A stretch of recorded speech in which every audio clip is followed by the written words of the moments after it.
కట్టెలు కొట్టేవాడి గొడ్డలి.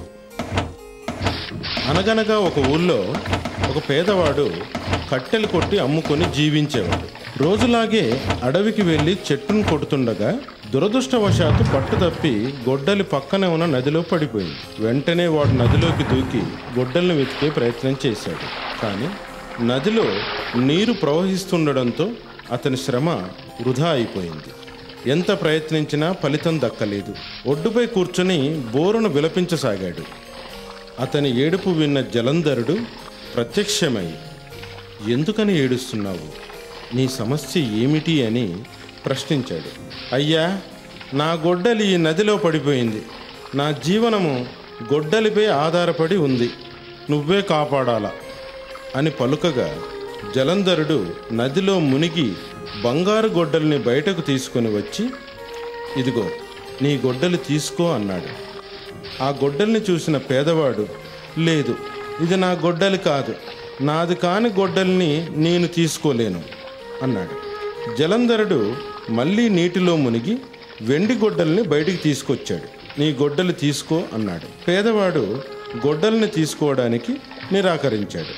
జలంధరుడు మళ్ళీ నీటిలో మునిగి ఇనుప గొడ్డలిని బయటకు తీసుకువచ్చి, ఇదిగో నీ గొడ్డలి అన్నాడు. అప్పుడు పేదవాడు సంతోషంగా తన గొడ్డలిని తీసుకుని ఆనందంగా తిరిగి కట్టెలు కొట్టేందుకు బయలుదేరుతుండగా పేదవాడి నిజాయితీ గుర్తించిన జలంధరుడు అతనికి బంగారు వెండి గొడ్డలను బహుమతిగా ప్రసాదించాడు. ఈ కథలో నీతి, నిజాయితీ నిత్యం మనల్ని కాపాడుతుంది.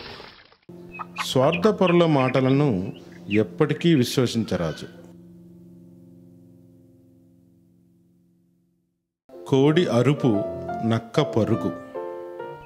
నకనకలాడుతున్న నక్క ఒకటి ఆహారం కోసం అడవిలో తిరుగుచుండగా చెట్టుపై కూర్చున్న కోడి నక్క కంటిలో పడింది. నక్కకి ఆకలి మరింత ఎక్కువైంది. ఎలాగైనా కోడిని చంపి తినాలనుకుంది. చెట్టు వద్దకు సమీపించి, ఓ కోడి మిత్రమా, ఈ విషయం విన్నావా అంది. ఏమిటని అడిగింది కోడి. మరి నిన్న రాత్రి ఆకాశవాణి పలికింది. అదేంటంటే, సమస్తమైన జంతువులు మరియు పక్షులు కలిసి మెలిసి మంచి స్నేహితులుగా ఉండాలని, ఒకరికొకరు హాని చేయకుండా ఉండాలని ఆకాశవాణి పలికింది. మిత్రమా, ఇప్పుడు మనం స్నేహితులం, కిందికి దిగిరావా, చేయి చేయి కలుపుకొని సంతోషంగా ఉందాం అంది నక్క.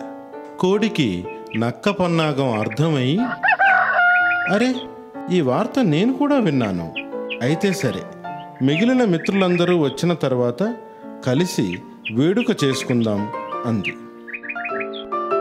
మిత్రులా, వారెవరు అడిగింది నక్క.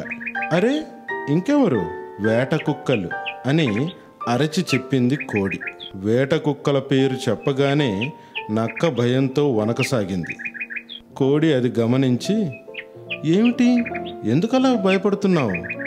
ఇప్పుడు వారందరూ మన స్నేహితులు, సాధుజీవులే కదా అంది.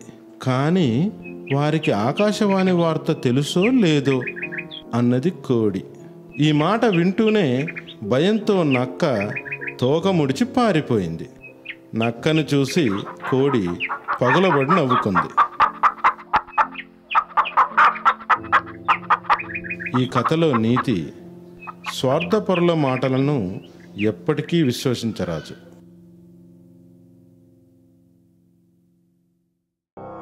అప్పులేనివాడే అధిక బల సంపన్నుడు, విషయాసక్తి లేనివాడే జ్ఞాని.